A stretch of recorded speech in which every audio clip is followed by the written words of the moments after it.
तो बच्चों मैं आप सभी के लिए फिर से एक और वीडियो ले आया हूँ इसी की आपके इंग्लिश ग्रामर की। तो आज का हमारा टॉपिक बहुत ही बढ़िया टॉपिक है और इसको आप केवल स्टार्टिंग से लेकर एंड तक देखिए और एक आपका बहुत ही प्यारा टॉपिक इंग्लिश का पूरा होने वाला है। ठीक है, तो टॉपिक क्या है हमारा आज का?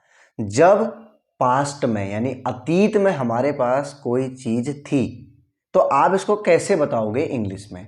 ठीक है, जैसे एग्जांपल के लिए मैंने बोला कि मेरे पास पेन थी, मेरे पास बाइक थी, मेरे पास एक घर था, मेरे पास खाना था, मेरे पास बिस्किट था, मेरे पास मोमो थे। समझ में आ रहा? जब बात किसकी हो रही है कि पहले यानी कि पास्ट में आपके पास कोई चीज थी, उसे आप इंग्लिश में कैसे बताओगे। जैसे हमने एक वीडियो में क्या पढ़ा था कि जब वर्तमान समय में हमारे पास कुछ होता है तो उसके लिए हमने क्या यूज किया था? हैज या हैव का यूज किया था। जैसे मैंने बोला था कि मेरे पास एक पेन है, आई हैव अ पेन। आपके पास एक पेन है, यू हैव अ पेन। ठीक है ना? मेरे दोस्त के पास एक पेन है, माई फ्रेंड हैज। ठीक है, तो वो बात किसकी थी? जब वर्तमान समय में हमारे पास कुछ होता है। लेकिन आज का टॉपिक क्या है कि जब पास्ट में हमारे पास कोई चीज थी तो वहां पर क्या आएगा। तो उसके लिए सिंपल सा सिंटेक्स देखिए क्या है। सबसे पहले बात होती है आपके सब्जेक्ट की। ठीक है, सब्जेक्ट क्या क्या होते हैं? सब्जेक्ट हमारे दो प्रकार के हो गए। ठीक है, पहला कौन सा हो गया आपका? सिंगुलर, दूसरा प्लूरल। सिंगुलर में क्या क्या आता है? He, she, it, name. Plural पे क्या आता है? I, we, you, they. With all subject we will use had. ठीक है, जितने भी सब्जेक्ट हैं अभी हमारे 8 के 8, उन सब के साथ क्या यूज होगा? हेड का यूज होगा। अब देखो आपका कॉन्सेप्ट कितना आसान हो गया है। केवल तीन चीजें हैं ना, सब्जेक्ट है, हेड है और ऑब्जेक्ट है। अब एक चीज देखिए, नीचे मैंने कुछ उदाहरण दिए हैं। मैंने बोला मेरे पास एक पेन था, सब्जेक्ट कौन है? मैं, यानी कि आई। तो यहां पर लिख दिया मैंने आई। यूज क्या होना है? With all subject we will use had. तो मैंने लिख दिया आई हेड। ऑब्जेक्ट क्या है? ऑब्जेक्ट है आपका पेन, तो पेन हो जाएगा आई हैव अ। क्लियर है? अच्छा, मेरे पास अगला है कि मेरे पास बाइक थी, यानी कि पिछली बात हो रही है ना, पास्ट की। सो क्या हो जाएगा? I had a bike. ठीक है, मेरे पास दूसरा रास्ता भी था, बता रहे हो ना किसी को, तो क्या हो सकता है? आई हैड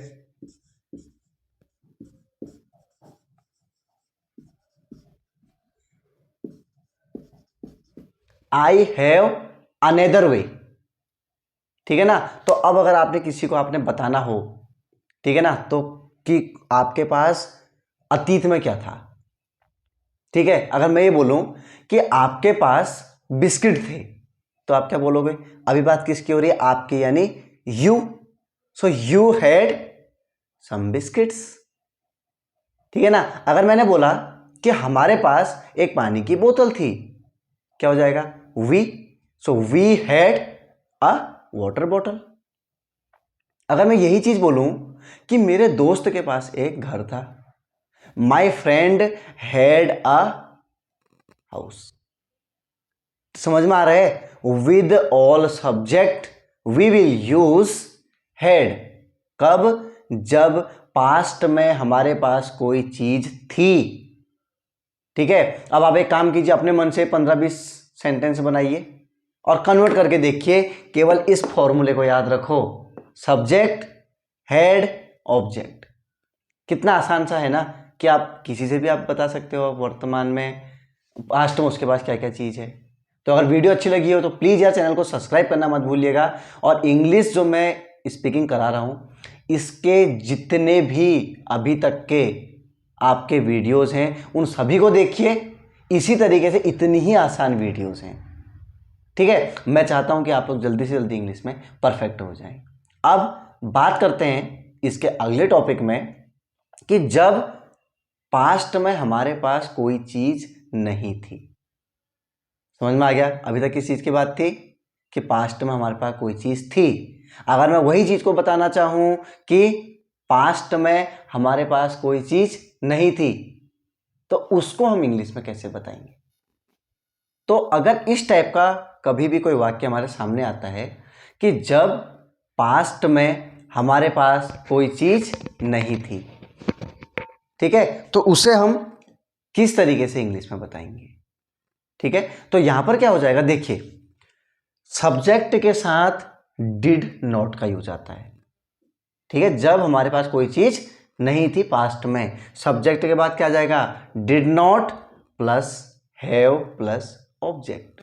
अब यहां पर हैव का यूज होगा, लेकिन डिड नॉट का उपयोग जहां पर डिड नॉट लग जा रहा तो समझ लीजिएगा वो पास्ट की बात हो रही है। ठीक है, अब एक काम करते हैं, देखो इसके दो मैंने सेंटेंस दिए हैं, आपका क्लियर हो जाएगा। मेरे पास पेन नहीं था, आई डिड नॉट, फिर हैव, ऑब्जेक्ट क्या है, अ पेन। ठीक है, I did not have a pen. अगला है, आपके पास पैसे नहीं थे, you did not have money. आपके पास पैसे नहीं थे, समझ में आ रहा है? केवल ये जो सिंटेक्स है ना, ये जो फॉर्मूला है, पूरा खेल इस फॉर्मूले का है। ठीक है ना, बस आप लोगों ने ध्यान किस चीज का देना है कि आप जो कॉन्सेप्ट को बता रहे हो उसके एग्जैक्ट वर्ड्स क्या हैं। ठीक है, तो अगर वीडियो आज की अच्छी लगी हो तो प्लीज यार, दोबारा कह रहा हूं, चैनल को सब्सक्राइब करना मत भूलिएगा, ताकि आपको ऐसी बहुत अच्छी अच्छी वीडियोस आपको मैं समय समय पर देता रहूं। ठीक है, अब मैं आप लोगों को कुछ होमवर्क दे रहा हूं। होमवर्क में क्या है कि आप क्या कीजिए, 10 ऐसे सेंटेंस लिखिए जो ये बताएं कि अतीत में आपके पास कोई चीज थी। ठीक है, और 10 ऐसे बनाइए कि अतीत में आपके पास कौन सी 10 चीजें नहीं थी। बात आपकी हो रही हो, यानी कि चाहे आप सिंगुलर के बनाओ चाहे आप प्लूरल के बनाओ, और आपका ये कॉन्सेप्ट पूरा का पूरा क्लियर हो जाएगा। ठीक है, तो बेटा इंग्लिश इतनी टफ नहीं है जितनी हम सोच रहे हैं। ठीक है, तो मिलता हूं आप लोगों को मैं एक अगली वीडियो में, तब तक के लिए आपको मेरी तरफ से जय हिंद।